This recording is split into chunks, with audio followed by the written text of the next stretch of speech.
Well, I was gonna go out there and make a video about Trevor Zegras and the Anaheim Ducks, but now we're making this video. I just gotta open it up by saying, no, no, no! It's so over! No way! Irfan Ghaffar tweeted this out 10 minutes ago that Brock Boeser will not be available for the Vancouver Canucks in Game 7 on Monday. If they advance, his status moving forward is unclear. Elliotte Friedman then had a bit more on the scoop. It's a really short article, and all we can do at this point is hope that Brock Boeser, as a human being, is okay. Canucks Brock Boeser is expected to miss Game 7 with a blood-clotting issue. Now, the exact timeline for his return is unknown, but several sources stress this, that thankfully, it is not considered a life-threatening situation. It's a big loss for the Canucks, as Boeser is having an excellent season, leading Vancouver with 7 goals and 12 assists in 12 playoff games. My goodness, Brock Boeser is at 19 points in the playoffs? That's gotta be a typo, right? Yeah, no, 12 points. Excuse you, Elliotte Friedman. Boeser has 7 goals and 5 assists, not 7 goals and 12 assists. That would have been crazy if he had 19 points in the playoffs. He would have been outscoring Draisaitl, I think. Would he have been? 19, that's the number, right? Okay, no, he wouldn't have been. But either way, Brock Boeser is still 14th overall in playoff scoring. He is one of the top goal guys in the entire postseason so far. He's tied for 4th.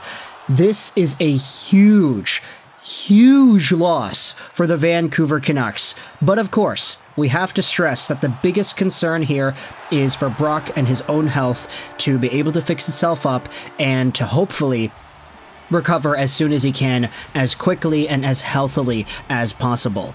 If it means he's missing Game 7, then that's just a hurdle that the Vancouver Canucks are going to have to climb themselves. I will say that when it comes to losing out on big-name guys like this, the Canucks are in a pretty tough spot because we have already seen other guys leave the lineup with injuries. I think the biggest, most notable example was Thatcher Demko and Casey DeSmith.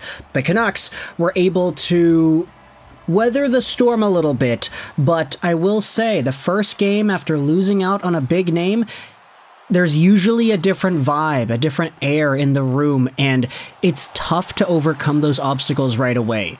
This is a different example, completely different situation, but I think about the Colorado Avalanche and Valeri Nichushkin. Of course, they're not the same situation at all, but you saw how unmotivated and lethargic that Colorado team was in the game after it was announced that Valeri Nichushkin failed a drug test or whatever it was that he had happen to him. There are big team-impacting, morale-impacting implications that can result from losing top players like these. And for Brock Boeser, of course, we hope that it's in a way that allows him to healthily recover. This certainly is not a good thing to see a blood clotting issue like this, but it comes heightened with the timeline of where everything is right now. Vancouver will have themselves a huge, monumental challenge heading into Game 7, trying to defeat Edmonton without the services of Brock Boeser. And look, it'll be up to Elias Pettersson. It'll be up to Vasily Podkolzin. It'll be up to Ilya Mikheyev. It'll be up to Höglander, to all these guys that are suiting up with the team in practice today. We didn't have Boeser, we didn't have Miller, we didn't have a few other guys that suited up in practice, but I guess now we know that for Brock, it's because of this blood clotting issue. So yeah, heading into tomorrow, no Demko, no Brock. Oy, oy, oy. This is going to be tough.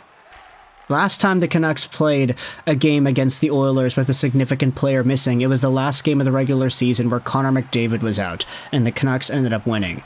So, if the Canucks can get some of that magic here today without Brock Boeser in a lineup, or not today, but tomorrow, then, who knows what's going to happen.